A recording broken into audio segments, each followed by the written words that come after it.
오늘 다락방에서라는 제목으로 하나님의 말씀을 증거하도록 하겠습니다.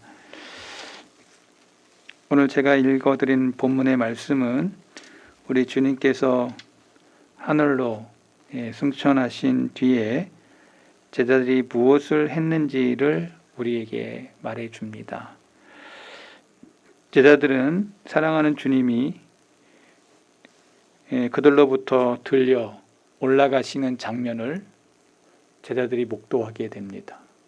구름을 휘 감아서 구름 타고 주님이 올라가시는, 그러면서 두 천사가 옆에서 외치죠. 주님이 재림하는 그날 다시 구름 타고 올라가셨던 그대로 다시 구름 타고 오실 거라고. 그러니까 제자들의 마음속에 또 이 귀 속에 울려 퍼지는 가운데 그들이 감람산에서 예루살렘으로 돌아와 즉시 그 다락방에 올라갔다 라는 말씀이 사도행전에 오늘 우리가 읽었던 본문에 흐르고 있는 중심 이야기입니다. 기록으로 남겨진 것들 중에 최초로 예배를 위해 모인 그리스도인들을 묘사한 장면입니다. 우리가 잠시 이 첫 번째 최초의 예배를 깊이 생각해 볼 필요가 있습니다. 교회의 머리이신 주님께서 세상과 그의 백성들을 이 땅에 남겨두시고 떠나신 후에 그들 스스로 모여서 이룬 최초의 집회, 최초의 예배, 최초의 것. 저와 여러분들이 이 첫 번째 하는 거가 가장 기억에 남아요. 개척교회 할 때도 첫 번째 예배 드렸던 첫 번째. 그리고 결혼할 때 결혼식 하는 거 첫째 날, 첫날 밤. 다 첫 번째 할 때 여러분의 마음속에, 내리 속에 기억이 다 남습니다. 아, 내가 첫째 날 뭐 했지? 첫째 날 기억 안 나는 사람 없을 거예요. 학교 들어갈 때 첫째 날, 부푼 꿈을 갖고 학교에 들어가는, 다 첫째 날이 있습니다. 최초의 예배자들, 그들은 누구였을까? 또 그들이 어떻게 처신했으며 무슨 일을 행했는가? 첫 번째 교회였던 예루살렘 교회가 다락방에서 시작되고 있는데 그 모습을 우리가 깊이 생각해 볼 필요가 있습니다. 이러한 주제들에 대해 잠시 묵상하는 것은 우리에게 매우 유익하고 영적으로 유익하기 때문에 오늘 말씀을 같이 나누고자 하는 것이죠. 지난 기독교 역사 속에 있어서 이 다락방은 모든 교회의 모형이 되었음을 기억해야 됩니다. 지금 전 유럽이나 미국의 교회나 한국의 교회, 아시아의 교회들, 교회의 모형이 바로 이 다락방에서 시작됐다는 거예요. 성경은 우리에게 그것을 말해주고 있습니다. 인간의 조상이 누구냐? 쭉 따라가면 아담과 하와의 가정이 나오는 것처럼 우리 교회의 역사가 뭐냐 하고 쭉 따라 올라가면 신약의 교회 그 다락방이 나온다는 거예요. 다락방. 지금 우리 교회는 다락방보다는 좋지 않을까 저는 생각해 봅니다. 별로 좋아하지 않으시네요. 다락방이 아주 화려하게 되어 있었을까요? 아니에요. 여기 이 다락방으로부터 시작해서 주님의 사람들이 모이기 시작했습니다. 주님과 떨어져 홀로 남아있을 때 처음으로 모여서 기도하고 예배하고 서로 격려하고 서로 위로했던 장소, 바로 그 다락방이었습니다. 이 다락방은 유아기 기독교 교회의 요람이요, 모든 예배 행위가 시작된 곳이요, 이 다락방에서 영원한 복음의 물결이 처음으로 흘러나오기 시작한 곳입니다. 이것이 이제 온 세계에 편만해졌고 흘러내려갔습니다. 물론 일부 지역이나 그 시대에 따라서 이 물결이 더럽혀지기도 했죠. 중세 때 로마 캐톨릭처럼 더럽혀지기도 했고 또 이단에 들어가 부패하기도 했습니다. 그러나 이제 오순절에 모였던 이 다락방의 모습을 다시 살펴봄으로써 초대교회의 다락방의 모습 속에 우리 교회가, 우리 성덕교회가 그 다락방의 모습과 얼마나 같은지 얼마나 다른지를 생각해 볼 필요가 있는 거예요. 오늘 본문에 자연스럽게 파생되는 몇 가지 중요한 점들이 있는데 그것을 모두가 다 특별한 주의를 요구하는 것입니다. 우리는 이 다락방의 모양이나 크기에 대해 전혀 아무것도 아는 것이 없습니다. 아마 예루살렘에 있던 다른 많은 다락방들과 비슷했을 것입니다.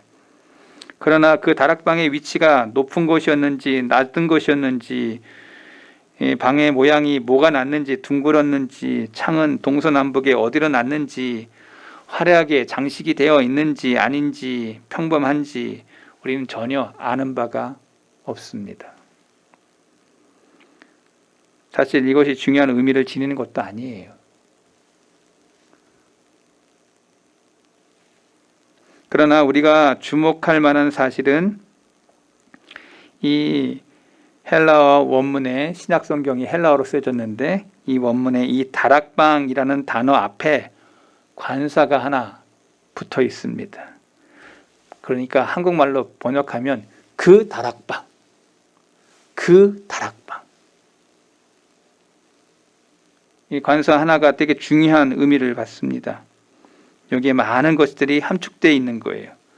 그 다락방에서 우리 주님이 처음으로 성만찬을 행했던 곳이라는 거예요. 예수님이 십자가 지시기 전에 이것을 마시라 나의 피 곧 언약의 피니라, 이 떡을 먹어라 나의 몸이다, 그러면서 그 다락방에서 행하셨던 그것에서 예수님은 제자들의 발을 씻으셨습니다.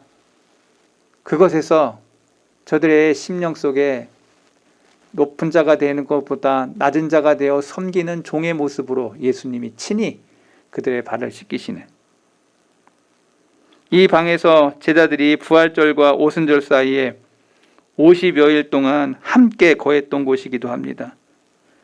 제자들이 유대인들을 두려워하여 문을 걸어 잠그고 있을 때 부활하신 주님이 저희 가운데 갑자기 나타난 곳도 바로 그 다락방이었습니다. 요한복음 20장 21절 예수께서 이르시되 너에게 평강이 있을지어다, 아버지께서 나를 보내신 것 같이 나도 너희를 보내노라, 이 말씀을 하시고 그들을 향하사 숨을 내쉬며 이르시되 성령을 받으라. 그 다락방에서 성령을 받으라, 숨을 내쉬면서 성령을 받으라 외치셨던 곳이 바로 그 다락방입니다. 일주일 후에 주님이 다시 나타나셔서 의심하는 도마를 꾸짖으신 곳도 바로 그 다락방이었습니다. 도마에게 이르시되 내 손가락을 이리 내밀어 내 손을 보고 내 손을 내밀어 내 옆구리에 넣어보라, 그리하여 믿음 없는 자가 되지 말고 믿는 자가 되라. 도마에게 야단치셨던 곳도 그 다락방이었습니다. 누가복음 24장 38절 예수께서 이르시되 어찌하여 두려워하며 어찌하여 마음에 의심이 일어나느냐, 내 손과 발을 보고 나인 줄 알라. 또 나를 만져보라. 영은 살과 뼈가 없을 때 너희 보는 바와 같이 나는 있느니라. 바로 그 다락방에서 도마를 책망하셨던 바로 그 다락방. 이제 더 확실히 찾아보려고 합니다. 최초의 기독교 예배 처소였던 그 예배자들의 한 사람 한 사람을 성경은 기록해 놓았습니다. 우리가 읽었던 본문의 13절에 들어가 그들이 유하는 다락방으로 올라가니 첫 번째 사람 베드로, 요한, 야고보, 안드레, 빌립, 도마와 바돌로메, 마테와 및 알프의 아들 야고보, 셀로신 시몬, 야고보의 아들 유다가 다 거기 있어. 11제자가 그 다락방에 다 모였습니다. 11제자가 다 모였어. 우리가 잘 아는 베드로, 그는 매우 마음이 따뜻한 사람이었습니다. 그리고 충동적인 사람이었습니다. 호기심도 많았습니다. 변덕도 많았습니다. 그는 40일 전에 3번이나 주님을 모른다고 부인했습니다. 쓰라린 눈물을 흘리면서 회개하고 주님의 은혜로 다시 일으킴을 받은 후에 주님의 양을 치라는 사명을 받게 됩니다. 요한복음 21장 16절, 또 두 번째 이르시되 요한의 아들 시몬아 네가 나를 사랑하느냐 하시니 이르되 주님인 그러하나이다. 내가 주님을 사랑하는 줄 주님께서 아시나이다. 이르시되 내 양을 치라 하시고, 세 번째 이르시되 요한의 아들 시몬아 네가 나를 사랑하느냐 하시니 주께서 세 번째 네가 나를 사랑하느냐 하심으로 베드로가 근심하여 이르되 주님 모든 것을 아시오매 내가 주님을 사랑하는 줄 주께서 아시나이다. 예수께서 이르시되 내 양을 먹이라. 여러분, 베드로가 예수님 몇 번 부인하죠? 3번 부인하죠. 예수님도 짓궂게 야, 네 나 사랑해? 몇 번 물으시죠? 3번. 주님이 되게 짓궂으신 것 같죠? 아니죠. 집요하시죠. 베드로를 너무 잘하는 거야. 여러분 자신을 너무 잘하시는 분이 누구냐? 주님이십니다. 여러분의 연약함을 너무나도 잘하시는 분이 누구냐? 주님이십니다. 여러분의 고통을 여러분만큼 아시는 분이 누구냐? 주님이십니다. 여러분의 삶 속의 고민을 여러분만큼 아시는 분이 누구냐? 주님이십니다. 베드로를 너무 잘 알고 계세요. 그리고 나서 사명을 주셨어요. 내가 내 양을 너에게 맡기니까 그 양을 치라고 하는 사명을 줘요. 사명. 제자들은 사명을 받은 자들입니다. 저와 여러분 이 땅에 살면서 주님의 사람으로 택함 받고 하나님 앞에서 이 사명이 있는 자라는 것을 꼭 잊어서는 안 됩니다. 한번 따라하겠습니다. 나는 사명자입니다. 베드로에게만 사명을 준 게 아니라 내가 주님을 만나고 나서는 다 사명을 받은 자들이에요.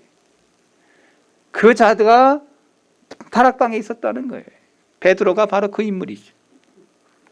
야고보는 어떻습니까? 야고보는 3차례 중요한 사건이 있을 때마다 베드로, 요한과 야고보가 늘 같이 있었어요. 변화산에 올라갈 때도 야고보가 있었어요. 사도들 가운데 그의 피로 믿음을 지키고 주님이 마신 잔 십자가를 맨 처음으로 졌던 사람이 누구냐? 바로 야고보였어요. 처음 순교자, 예수님을 따랐던 첫 번째 순교자가 야고보였어요. 마태복음 20장 23절 이르시되 너희가 과연 내 잔을 마시려니와 내 좌우편에 앉는 것은 내가 주는 것이 아니라 내 아버지께서 누구를 위하여 예비하시든지 그들이 얻을 것이라. 야고보와 요한이 우의정 좌의정 하게 달라고 그의 어머니와 함께 쫓아와서 그것을 요구했을 때 주님이 하셨던 말씀이에요. 근데 그 야고보가 맨 처음 순교를 합니다. 베드로가 아니었어요. 요한도 아니었어요. 야고보가 맨 처음 순교의 잔, 주님이 졌던 십자가를 그 다음으로 순교의 자리에 일었던 야고보. 성경은 그것을 말하고 있습니다. 세베대 아들이며 사랑받는 사도였던 요한. 3사람이죠. 베드로, 야고보, 요한. 이 요한, 최후의 만찬에서 주님의 품에 머리를 기대었던 자, 예수님의 가슴에 주님이 너무나 사랑하시는 요한. 우리 주님이 갈릴리 호수에서 고기를 낚는 제자들에게 나타나셨을 때 본능적인 사랑으로 주님이시라 외쳤던 최초의 사람. 요한은 한때 사마리아의 어느 마을에서 자기가 전도하는데 말 안 듣는다고 하늘에 불이 떨어지기를 구했던 사람이 아주 성격 급하고 다혈질적인, 그리고 자기가 원하는 대로 안 되면 막 화를 내는 그런 요한이었어요. 그런데 그가 주님의 사랑을 받고 나서 그 사랑에 충만한 사람이 돼서 요한 1서, 2서, 3서에 아가페테 앙겔루스, 형제여 서로 사랑하라. 사랑의 대가가 됐어. 사랑의 대가가 됐어. 그 사람 앞에 서기만 하면 그냥 사랑이 그냥 녹아 그냥. 여러분 그런 사람이 요한이었다는 거예요. 아무리 원수도 그냥 사랑해 그냥 품어. 저와 여러분들 그런 사람 만나본 적 있습니까? 그런 사람 만나본 적이 있습니까? 대답을 못하는 거 보니까 그런 사람 안 만나본 거지. 주님의 사랑을 그렇게 받고 나니까 그냥 사랑하는 사람이 된 거예요. 저와 여러분 안에 이러한 제자의 모습이 있었으면 좋겠다. 여기 이 사람부터 그렇게 사랑이 많은 사람이 되고 싶다.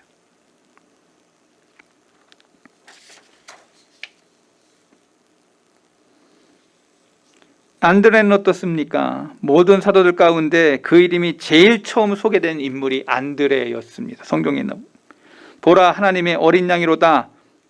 첫 번째 이 안드레는 세례 요한의 제자였습니다. 그런데 그 보라 하나님의 어린 양이로다 라고 예수님을 지목할 때 세례 요한의 제자에서 예수님의 제자로 트랜스포테이션 바깥 갈아탄 사람이.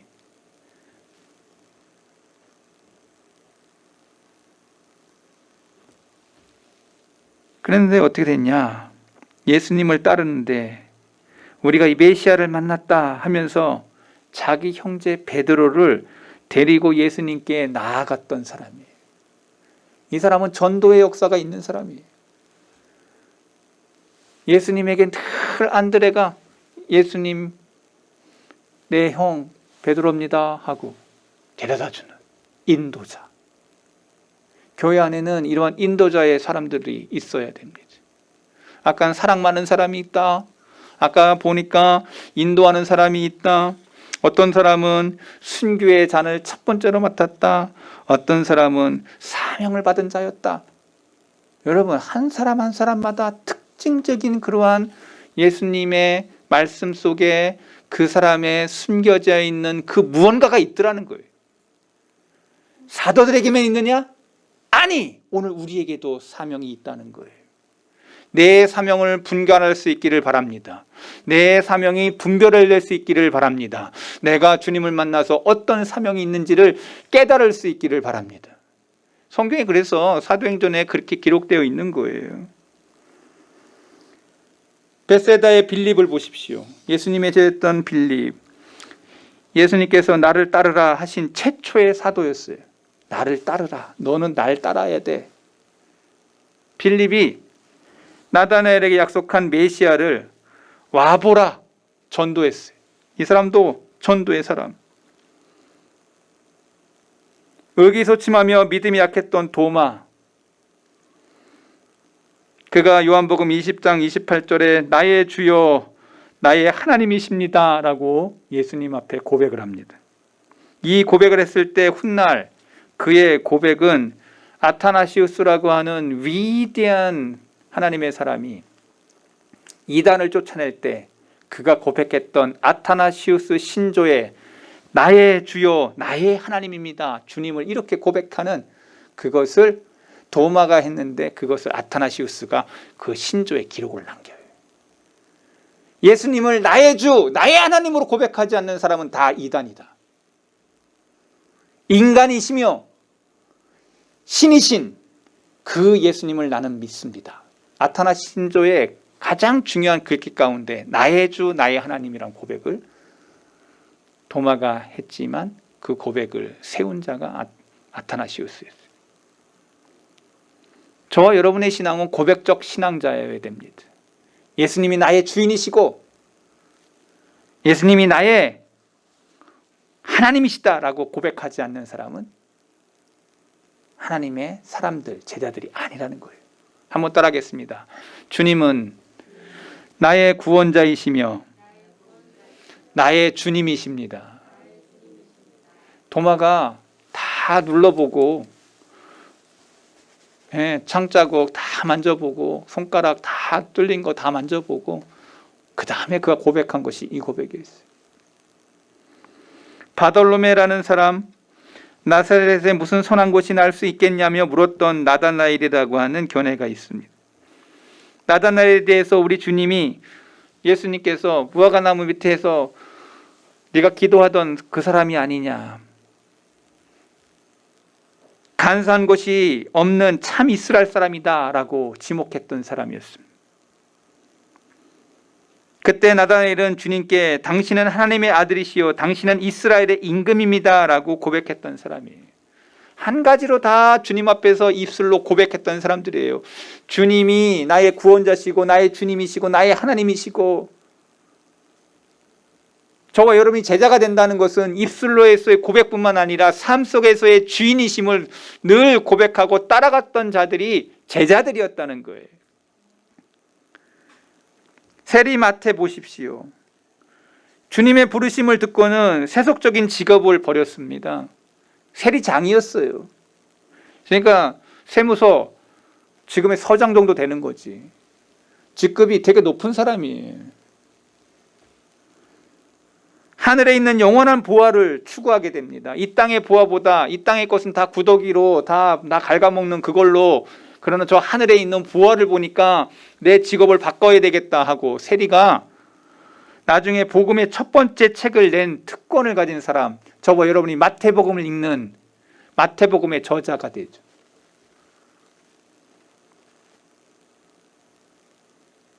알페의 아들 야고보, 영어롭고 예루살렘의 첫 번째 교회 회의를 주도했던 사도가 이 야고보였어요. 알프의 야고보. 사도 바울은 갈라디아서에서 베드로와 요한과 더불어 야고보를 교회의 기둥이라고 갈라디아서 2장 9절에 얘기했어요. 가장 중요한 자리에 그가 있었다. 셀롯이었던 시몬에 대해서도 그가 가나안 사람이었다고 불리는 거, 갈릴리 가나에서 살았기 때문에 예수님의 첫 번째 기적을, 가나의 혼인잔치에 그 물이 변하여 포도주 되는 것을 보았던 그 제자. 그의 이름 앞에 셀롯이라는 수식어가 붙어 있는데 유대인의 그 자치의 역할을 옹호하던 자고 로마의 권력에 극렬히 대적했던 셀롯 당원이었다는 거예요. 그러니까 지금으로 얘기하면은 저와 여러분들이 일제 때 다 독립했던 독립군 같은 사람이었다는 거예요. 그런데 이제 예수님을 만난 이 셀롯인 시몬은 예수님의 제자가 되어 오직 그리스도의 나라를 위해서 열심을 품게 됐던 사람이라고 변화된 셀롯인 시몬을 이야기하고 있습니다. 그가 이 땅에서 독립을 위해서 그렇게 열심을 다했던 그 열심이 이제는 하나님의 나라, 그리스도의 나라를 위해서 열심을 다했던 사람으로 변했다. 바로 그 사람이 그 제자다. 우리가 일명 다데오라 불리는 유다, 야고보의 형제로 신약의 마지막 서신서를 썼죠. 유다서. 아, 그 사람이 그 사람이야. 오늘 저와 여러분이 지금 연결되는 게 많이 지금, 목사님이 이렇게 설명해 주니까 그 사람이구나 라고 아마 이어지는 게 많아질 거예요. 오늘 거의 성경 공부하는 수준 같아요. 하나씩 하나씩 뭐가 연결돼. 다데오가 이런 얘기를 합니다. 이 유다가 이렇게 얘기해요. 주여 어찌하여 자기를 우리에게 나타내시고 세상에서는 아니 나타나십니까? 라고 질문했던 사람이 유다예요. 왜 우리에게는 주님이시고 하나님이시고 그렇게 다 보여주시는데 왜 세상 사람들이 보는 앞에서는 왜 그렇게 안 나타내시냐고 아주 중요한 질문을 던졌던 사람이기도 합니다. 이상과 같이 11명의 이 충성스러운 사도들이 모두 다 그 다락방에 모였다. 한 사람 한 사람 사명을 가진 자, 사랑을 가진 자, 열심을 가진 자, 한 사람 한 사람마다 하나님 앞에 고백을 했던 자들, 한 사람 한 사람마다 주님 앞에 특별한 그러한 것으로 성경에 기록된 대로 그가 부름을 받았던 사람들, 그러한 11명이 지금 바로 그 다락방에 모였어. 이들 중에 이곳에 빠진 사람은 단 한 사람, 예수님을 팔았던 가룟 유다 외에는 11명이 다 모였다. 저들뿐만 아니라 다른 사람들도 있었다고 성경은 증언하고 있습니다. 우리가 잘 아는 것처럼 누가 또 있었냐? 누가? 성경에 나와 있는 인물들이 또 다른 여인들을 성경이 설명하고 있습니다. 이제는 그 밖에 여인들에 대하여 설명합니다. 14절, 여자들과 예수의 어머니 마리아와 예수의 아우들과 더불어 마음을 같이하여. 여기 여자들과, 여기 여자들이 누굴까 찾아봤습니다.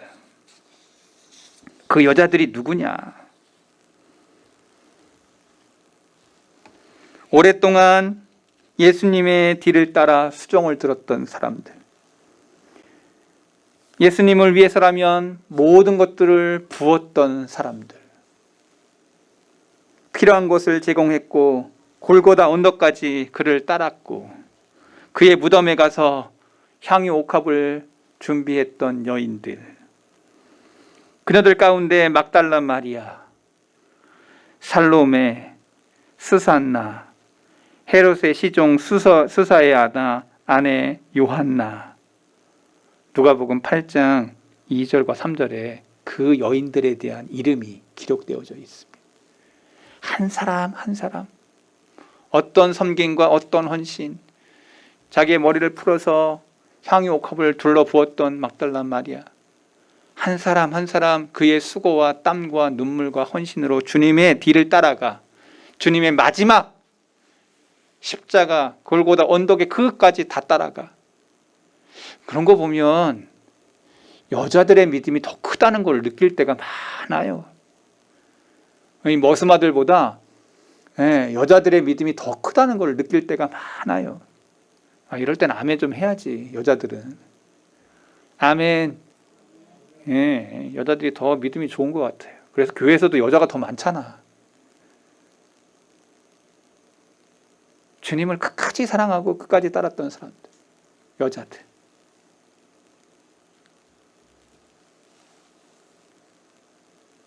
주님께서 요한에게, 사랑하는 요한에게 내 어머니다, 십자가상에서 가상칠험 가운데 내 어머니다, 어머니 마리아를 맡기죠.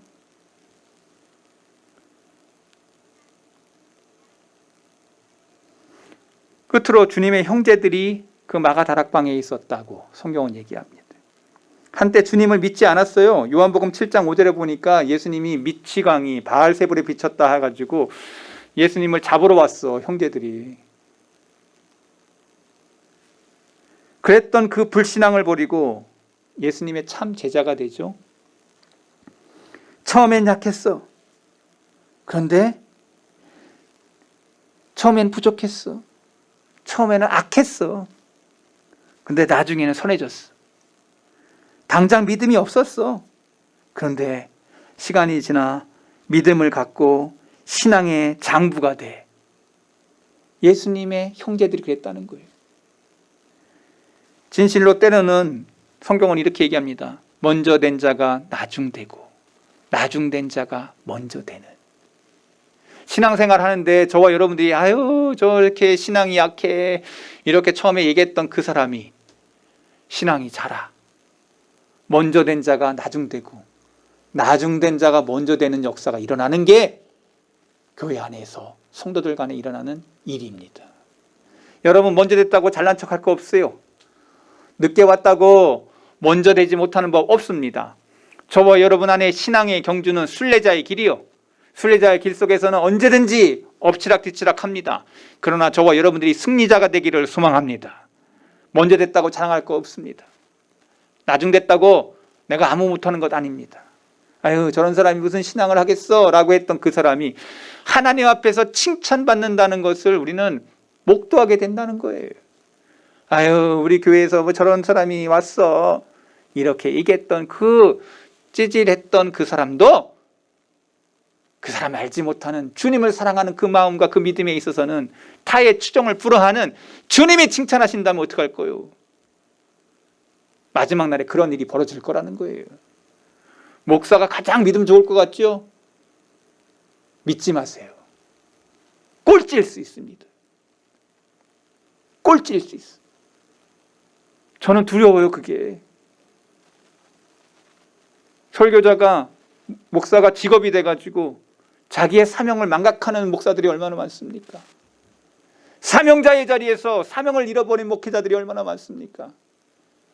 믿음을 얘기할 때, 직업적 의식의 믿음을 얘기할 때가 얼마나 많습니까? 저는 심히 두렵습니다. 여러분요, 여러분의 직분에 합당한 하나님의 사람들이 되시기를 바랍니다.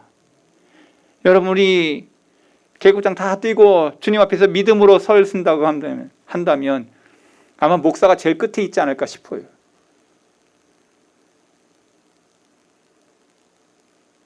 어느 성도들 앞에 부끄러울 때가 있어요.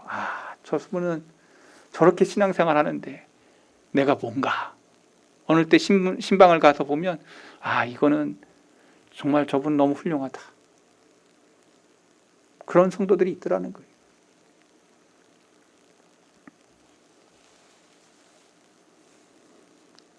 예수님의 형제들이 처음에는 우월했어요. 내가 예수님의 동생인데 피를 같이 나눈 형제라고. 그러나 그들이 맨 마지막에 있었어요. 그러나 예수님이 부활하시고 승천하시고 난 다음에 그들이 변화돼 나중된 자가 먼저 되네. 이상이 주님이 승천한 이후에 다락방에 모였던 무리들의 모습이었습니다. 그때 이후로 그처럼 순수하고 흠없는 기독교의 공동체는 없었을 것입니다. 아마 앞으로도 하나님의 아들의 이 신령한 몸이요 믿는 백성들의 축복받는 공동체인 이 거룩한 공회에 이처럼 근접한 모임은도 없었을 거예요. 또 그처럼 쭉정이 없이 순수한 알곡만 모여 있는 정도 없었습니다. 그처럼 은혜와 인내와 믿음과 소망과 거룩함과 사랑 등의 한 방에 모인 무리들 가운데 잘 어울려져 있는 예도 없었을 거예요. 한 사람 한 사람마다 하나님의 위대한 가치를 몸속에 삶 속에 가졌던 사람들이 모인 거예요. 그 다락방의 사람들과 오늘 성덕의 우리 사람들 한 사람 사람을 비교해 보면 우리가 얼마나 멀리 있을까 생각하는 거죠.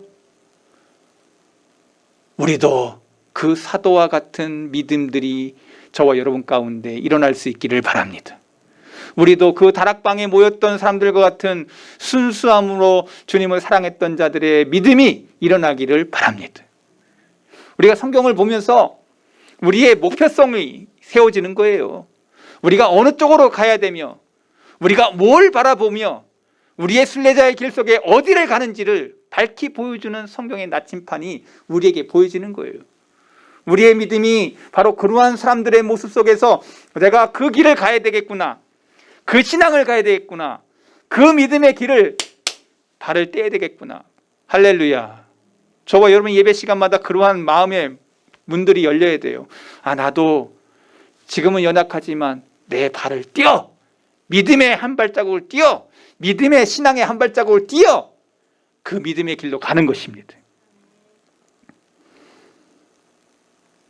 그 다락방에 모였던 무리들처럼 어떠한 흠이나 불순분자도 없는 공동체가 된다면 그보다 더 좋은 일이 있겠냐.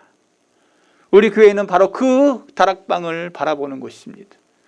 우리 성덕교회는 바로 그 무리들과 함께 우리도 그러한 성도가 되기 위해 그 발자취를 띄는 교회라고 저는 믿습니다.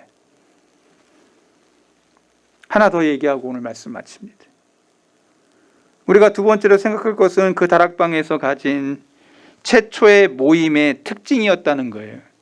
성경은 그것을 우리에게 이렇게 설명해 줍니다. 1장 14절 마음을 같이하여 오로지 기도에 힘쓰더라. 마음을 같이하여. 한번 따라하겠습니다. 마음을 같이하여. 아주 인상적인 말씀이에요. 다 사람이 각자였는데 이들이 다 마음이 하나가 됐습니다. 이걸 뭐라고 얘기해요? 통일성. 한번 따라하겠습니다. 통일성. 그 다락방에 모였던 사람이 한 가지의 통일성을 가졌어요. 주님을 사랑하는 사람들인 거예요. 주님을 사랑하는 곳에 통일성을 가진 사람들이에요. 마음을 같이 했어요. 그들이 한 마음이 됐단 말이에요. 그들 가운데는 분쟁이 없었어요. 그들은 동일한 시각과 동일한 사상과 동일한 마음을 가졌다는 거예요. 우리 교회는 어떻습니까? 주님을 사랑하는 그 동일한 마음이 있는가? 동일한 사실을 믿었고 동일한 하나님을 사랑했기에 그 다락방에 모였을 때 아무런 불일치가 없었다는 거예요. 하나가 됐다는 거예요. 다락방에 모인 사람들에게는 누가 높은지 누가 낮은지 누가 더 힘이 있는지 전혀 관심이 없었어요. 이단과 다툼과 논쟁이 없었어요. 세례나 성만찬에 대한 의견 대립이 없었어요.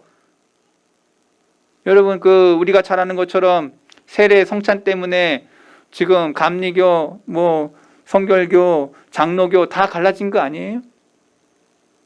분쟁이 없었어. 저와 여러분의 역사를 알겠지만 그 다락방에는 오직 이 말씀, 마음을 같이하여 하나 되는 교회였다는 거예요. 우리 성덕교회는 하나였나? 주님 질문하신다면 저와 여러분이 예수 그리스도로 하나 된 우리의 삶 속에서 마음을 같이 하는 것이 무엇이고 신앙을 같이 하는 것이 무엇이고 믿음을 같이 하는 것이 무엇이냐? 주님 앞에서 하나 되려고 한다는 그 사람은 믿음의 사람이요. 교회 안에서 하나 되고자 하는 사람은 믿음의 사람이요. 그 사람이 바로 신앙의 사람이요. 교회에 자꾸 분리하고 자꾸 분쟁하고 자꾸 원망하고 불평하면서 자꾸 갈라지는 그 사람은 하나님의 사람이 아니요. 오늘 이 다락방에 모였던 그 사람들의 마음속에 마음을 같이하여 이 사람이 진짜 성도요. 이 사람이 진짜 제자요. 이 사람이 진짜 사도요. 오늘 성덕의 교우들 가운데 제자들의 이름을 거명하고 그들이 같이 가졌던 통일성이 있는 다락방의 모습의 초대교회의 모습이었다면 오늘 성덕의 교회의 모습은 어떠하냐? 저와 여러분들이 점수를 매길 수 있을 거예요. 우리 교회는 그 다락방과 다른 교회인가 같은 교회인가? 기도하겠습니다. 하나님 아버지,